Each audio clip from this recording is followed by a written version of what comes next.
Hey, sorry for the dark room here, but I wanted to do this with quiet.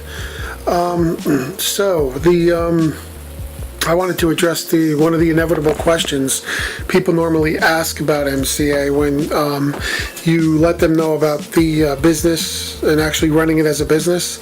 I mean, because you've got the service, the roadside assistance, the benefits, which everybody can use, and everybody really should have this service.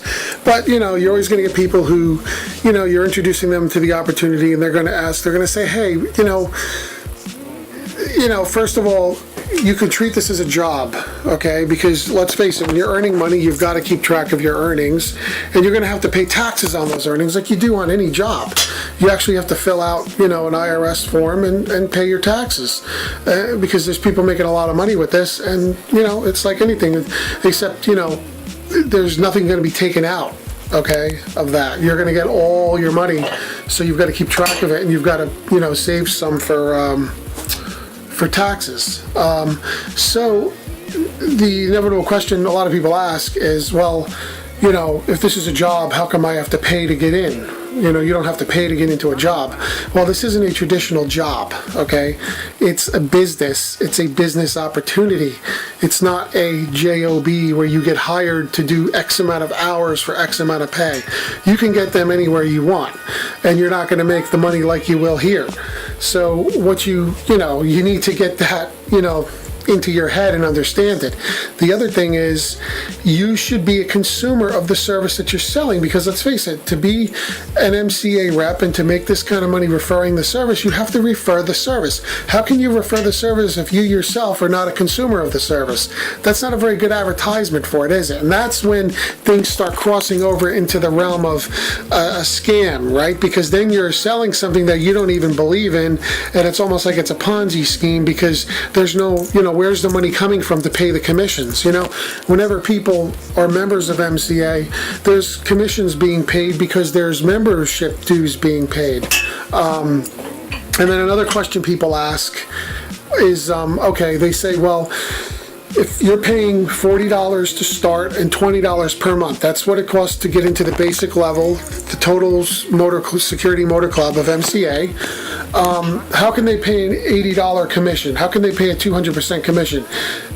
They're paying out more than they're taking in. Well, they're really not. And the reason why is because MCA, through experience and being in business for a long time, knows that the average membership is going to be longer than 2 months. Okay, it's going to be longer than that. So it's going to be on average 4 to however many months. So they're going to be making enough money over the commission fee to actually still make money. And many people, because it's such a good service, I mean, this is a darn good service, and it's worth every penny of the fee. So, it's just worth it, and people see value and they recognize it, and they know that when they're out there driving and they need roadside assistance or they need benefits, prescription and dental and vision discounts and things like that, bail bond, the legal for traffic violations and such, or bail bond in case you're arrested. These are real services that you can use, unlimited towing, all that kind of stuff. So this stuff is really worth the small price that it costs to actually have it. And most people realize value when they see it, so they're going to stay with the service. So MCA knows this. They know what kind of a great service they have, so they can afford to, to pay those commissions. So anyway, let me open the door here. Yeah, I can't stand that darkness, so I'm sorry if... I'm like out in a tool kind of a thing here. So, okay, so you should be a consumer of the service. We talked about the commission and how they can afford to pay that commission. I think that's really, those are some of the two. Oh, the other one is what happens if people cancel, if you get people and they cancel. Without getting too complex here, the way it works is you're not going to owe money back to the company. It's like a chargeback, and you get charged back in any kind of sales situation. I don't care what kind of a salesperson you are, there's always the risk of chargeback. People who cancel early, cancel the account, pull out, and salespeople generally get them. What happens is that just gets pulled from your future future commissions, because someone's got to make that up. That's the other thing. If, you know, they can afford to pay the commissions they pay based on people who stay with the service, but if the people don't stay with the service the minimum amount of time, then there's going to be a chargeback to the rep, and that's just business. It doesn't matter what you're selling, what kind of sales position you're in. Chargebacks are a fact of life in any kind of sales profession. So you're just going to have to understand that, okay? But it's not like they're going to take money out of your bank account or something like that. It doesn't work that way. They'll take it from your future commissions, and if there are no future commissions, you're not going to pay that chargeback. They're not going to come get it from you.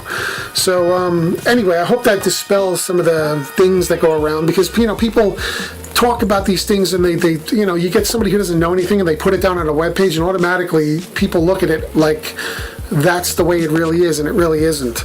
You have to be careful. There's a lot of misinformation out there with things like this. So I hope that I was able to clear some of that up, and you understand now that you have to treat this like a business, because it is a business, and you need to be a member in order to make the commissions and everything, because you need to be a consumer of the service you're selling. You need to be a believer in the service you're selling. I believe in MCA. I'm a proud member, and you're referring this to other people to get them to be proud members. That's ultimately the core of the business. It's not just, if you're just in something strictly to make money, you know, you could do that with this, but you're going to have to be a member. You're going to have to become a believer in the product/service, because you really should. That's the ethical way to do things. That's the ethical thing to do. And that's really, you know, that's just the right way to do things. That's the right way to be, you know. And also it helps to keep out the people with that lottery mentality or scam mentality, or they're just in something for the money. You really don't need those types in a lot of things. I don't want people like that on my team. I want people who really believe in it, believe in the service, believe in what they're doing, because they're going to be the best team members, and they're going to be the best people to bring in more good people, and you'll have a real solid organization under you, as opposed to just a bunch of fly-by-night, you know, people who chase the next shiny object. You know, I don't want to waste my time training people like that and teaching them the ways to market. So anyway, I hope that helps out. I've got all the other videos on this page to explain every aspect of MCA, Motor Club of America, and I would hope that you got everything you need on this page. And if you want to join my team, look for the link on this page where it says, you know, click here, and you go through, get the Total Security Motor Club 1995, and you'll be on your way. USA, Canada. That's, you know, you have to be USA, Canada, and Puerto Rico, I believe, which is like kind of part of the USA. So good luck, and hope to see you on the inside.